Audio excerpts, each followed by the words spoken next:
Selamat berjumpa di channel YouTube Sentra Kompetensi yang setia memberikan informasi pendidikan dan pembelajaran.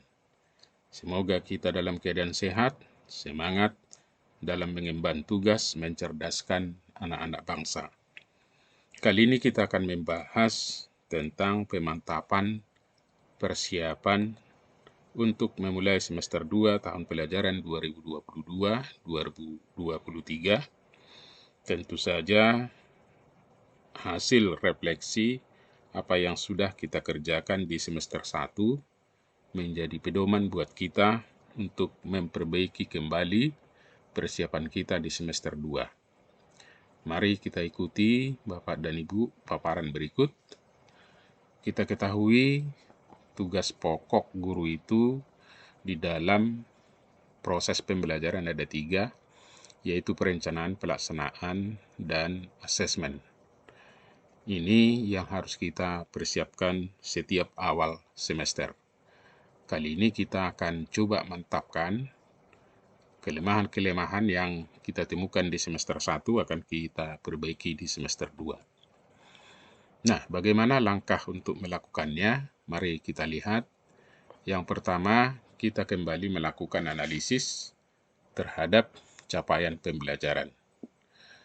Kita melakukan analisis capaian terhadap pembelajaran atau analisis CP sebenarnya untuk mendapatkan tujuan pembelajaran. Kemudian dari tujuan pembelajaran akan kita urutkan secara linear, bisa menurut tingkat kesulitan atau dari sederhana ke kompleks, atau menurut urutan waktu, mana yang duluan kita belajarkan terhadap peserta didik kita. Analisis CP juga akan menghasilkan indikator tujuan pembelajaran, sehingga indikator yang masih bersifat umum akan lebih teknis dan sekaligus dapat kita gunakan menjadi indikator asesmen.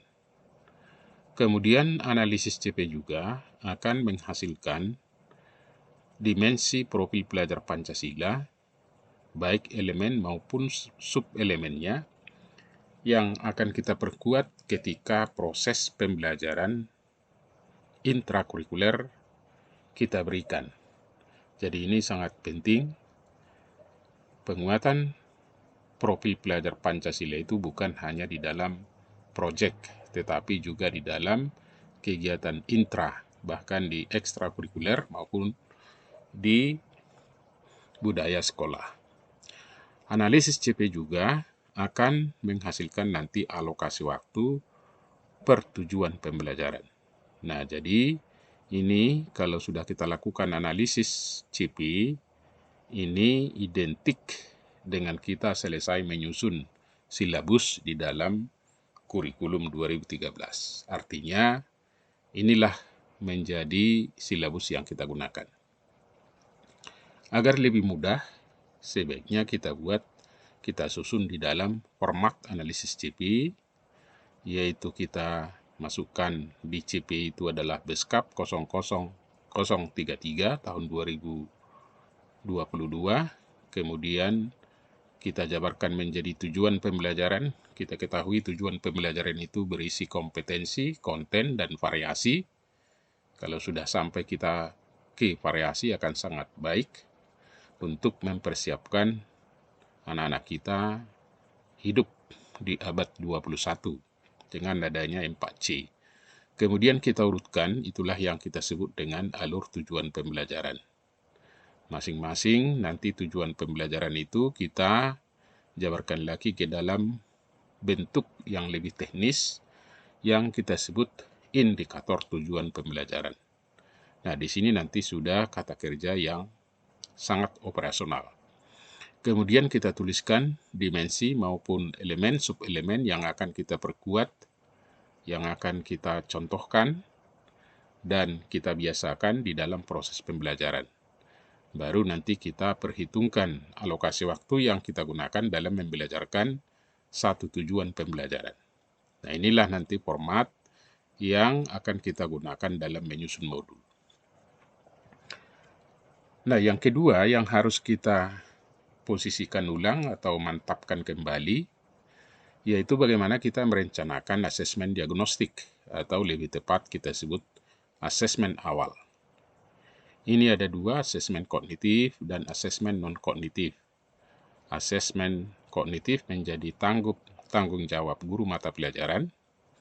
Gunanya adalah untuk memetakan kemampuan siswa atau kesiapan siswa dalam mengikuti lingkup materi yang akan kita berikan.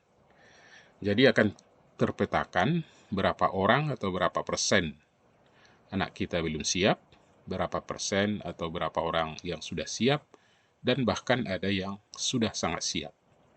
Tentu saja, peta ini akan memberikan dampak dalam penyusunan RPP atau modul ajar. Di dalam kegiatan inti, akan kita tuliskan kegiatan yang harus kita berikan kepada anak yang belum siap, kepada yang siap, dan yang sangat siap.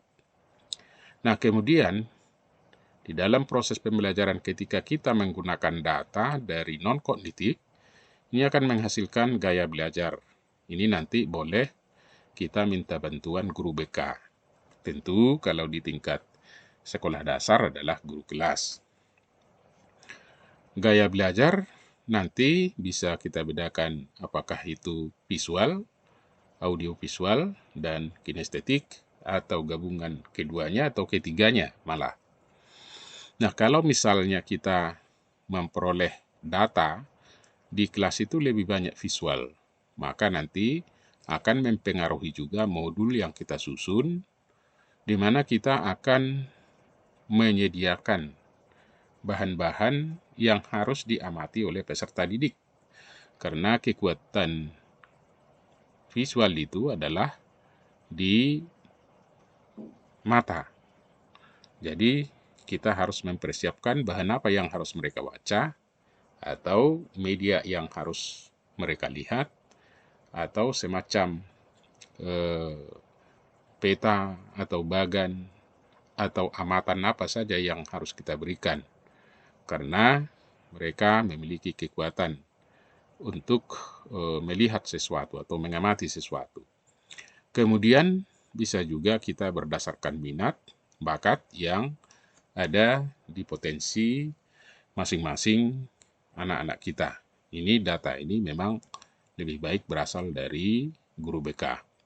Kemudian juga bisa didasarkan kepada lingkungan, supaya kita tahu nanti mengkondisikan bagaimana kelas itu secara kondusif, sehingga mereka aman, nyaman, dan menyenangkan dalam proses pembelajaran. Nah, ini yang harus kita perhatikan kembali, bagaimana apakah ini sudah ada tercantum di modul ajar atau RPP yang kita gunakan. Kalau belum, mari di semester 2 ini akan kita perbaiki lagi Bapak dan Ibu.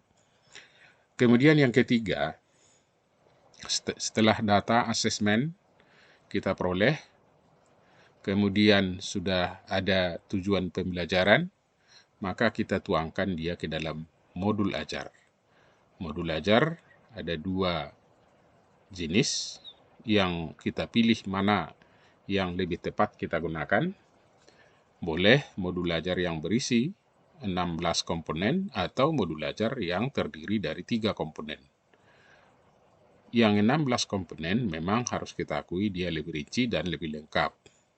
Dan yang 3 komponen ini juga sudah harus sesuai dengan standar proses Permendikbud-Ristek nomor 16 tahun 2022. Nah, selanjutnya contoh modul yang lengkap itu kita sudah ketahui, dan ini sudah banyak yang mendownload dari PMM. Tapi kita berharap di semester 2 ini sudah kita coba menyusun secara mandiri, sehingga kita akan lebih memahami. Kalau kita menggunakan modul ajar yang 16 komponen, terdiri dari informasi umum, inti, lampiran, kemudian ada komponen-komponen yang kita jabarkan lagi ke dalam bentuk yang lebih teknis.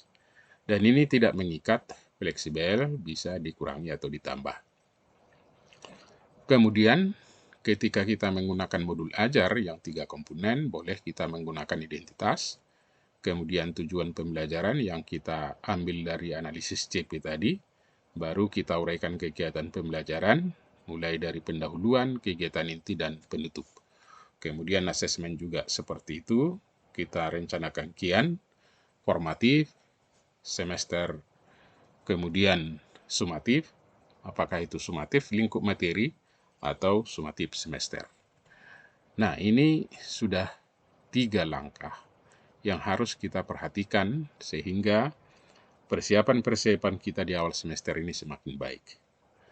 Dan yang keempat yang penting kita perhatikan adalah menyusun bahan ajar yang berisi konten-konten yang akan kita berikan kepada peserta didik. Secara umum, bahan ajar itu ada 2, bahan ajar cetak, bisa kita susun dalam bentuk LKPD, bisa dalam bentuk presentasi, bisa diktat, modul, buku, handout, juga grafik, leaflet, majalah, dan lain-lain. Nah, ini bahan ajar cetak yang melampiri dari RPP atau modul kita. Kemudian bahan ajar non-cetak bisa berupa video, dan ini bisa nanti mewakili anak-anak kita yang gaya belajarnya visual dan sekaligus audio, kemudian tape recorder, LMS, internet, CD, dan lain-lain. Nah, ini yang harus kita perhatikan lagi di dalam perencanaan sehingga kita betul-betul siap melakukan proses pembelajaran. Tinggal lagi kita nanti bagaimana mengimplementasikan pembelajaran berdiferensiasi itu di dalam kelas kita masing-masing. Demikian uraian singkat dari pemantapan atau bisa juga penguatan dalam perencanaan pembelajaran yang akan kita laksanakan di semester 2. Atas perhatiannya, saya ucapkan terima kasih, dan Bapak dan Ibu, jangan lupa untuk di-subscribe.